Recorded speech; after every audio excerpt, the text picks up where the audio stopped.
자, 그럼 취재 기자와 함께 태풍 경로 좀 더 자세히 짚어보겠습니다. 자, 조희원 기자, 지금 태풍이 어디쯤에 와 있습니까?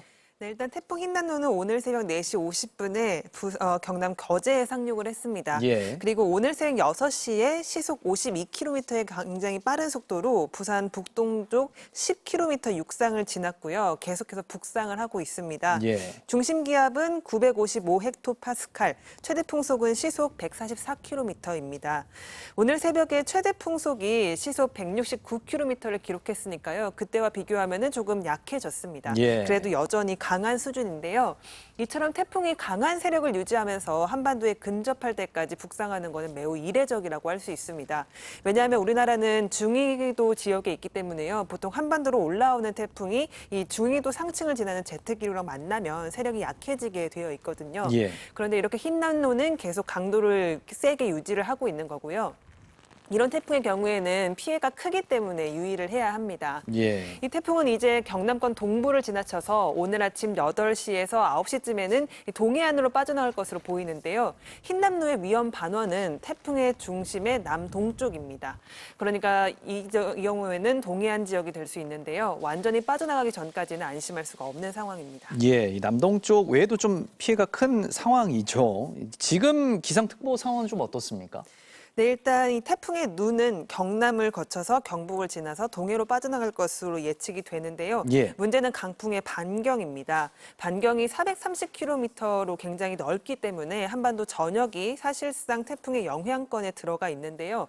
그래서 전국 대부분 지역에 지금 태풍특보가 발효된 상태입니다. 예. 인천과 경기 서해안, 충남 북서부에는 강풍특보도 내려졌고요. 서해 중부 해상과 서해 남부 먼바다에는 풍랑특보가 내려졌습니다. 전국적으로는 시간당 5에서 20mm, 그리고 경상권에는 시간당 30에서 110mm 이상의 매우 강한 비가 내리고 있는데요. 예. 전남권과 또 경남권에는 최대 순간 풍속이 110km에 이르는 매우 강한 바람까지 부는 곳이 있습니다. 예. 자, 오전에 이 태풍이 빠져나가면 이게 영향권에서 완전히 벗어나는 겁니까? 네, 일단 오늘 아침 서해안과 제주도를 시작으로 서서히 비바람이 그칠 것으로 보입니다. 그리고 낮이 되면은 대부분 지역에서 이제 영향권에서 벗어나겠는데요. 예. 하지만 아까 말씀드린 것처럼 태풍의 반경이 워낙 넓기 때문에 오늘 오전까지는 전국에 강한 비바람이 몰아칠 것으로 보입니다. 이 경상권 해안과 지리산 부근에는 시간당 40에서 70mm의 매우 강하고 많은 비가 내리는 곳이 있겠습니다. 예. 그리고 강원 영동과 해안, 그리고 강원 영동과 해안은 제외한 경상권, 울릉도와 독도에는 시간당 30mm의 매우 강한 비가 내리겠습니다. 예. 바람도 전국에서 매우 강하게 불겠는데요. 전남 남해안과 경남권 해안에는 최대 순간 풍속이 시속 215km에 이르는 강풍이 불겠습니다.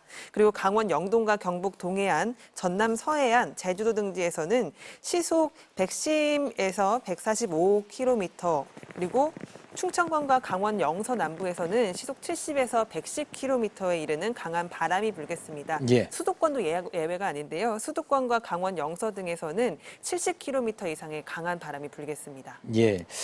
자, 큰 피해 없도록 좀 유의하셔야겠는데요. 주의해야 할 점들이 있다면 어떤 게 있을까요? 우선 중앙재난안전대책본부가 어제 밤부터 이 비상대응 수위를 가장 높은 수위인 3단계로 계속 유지하고 있는데요. 예. 태풍과 호우 위기 경보 역시 지금 최고 단계의 심각 수준입니다. 예. 그만큼 안심할 수가 없는 상황이라는 뜻입니다. 우선 오늘 출근이나 등교 전에는 교통 통제 상황을 확인하셔야 되겠습니다. 예. 그리고 어제부터 전국의 바닷길과 하늘길도 통제가 되고 있는데요. 국내에서 운행하는 모든 연안 여객선과 국제 여객선의 항로가 모두 통제가 됐습니다. 예. 그리고 어제부터는 국내 14개 공항의 여객편도 모두 대부분 결항이 되고 있는데요. 오늘 항공편을 만약에 이용하실 계획이 있으시다면 출발하시기 전에 미리 확인을 하셔야 되겠습니다. 그리고 자주 물에 잠기는 지역이나 산사태 위험 지역 같은 그런 곳은 피하시는 게 좋습니다. 특히 하천변이나 해안가의 경우에는 급류에 휩쓸릴 수 있으니까 가까이 가지 말아야 하고요. 예. 이 맨홀이나 배수구도 물이 역류할 때 휩쓸리거나 빠질 수도 있기 때문에 주변을 지날 때 눈여겨봐야 됩니다. 그리고 무엇보다 가급적이면 외출 자제하시고 실내에 머무시면서 기상 상황을 잘 챙겨보셔야 되겠습니다. 예. 지금까지 조희원 기자였습니다.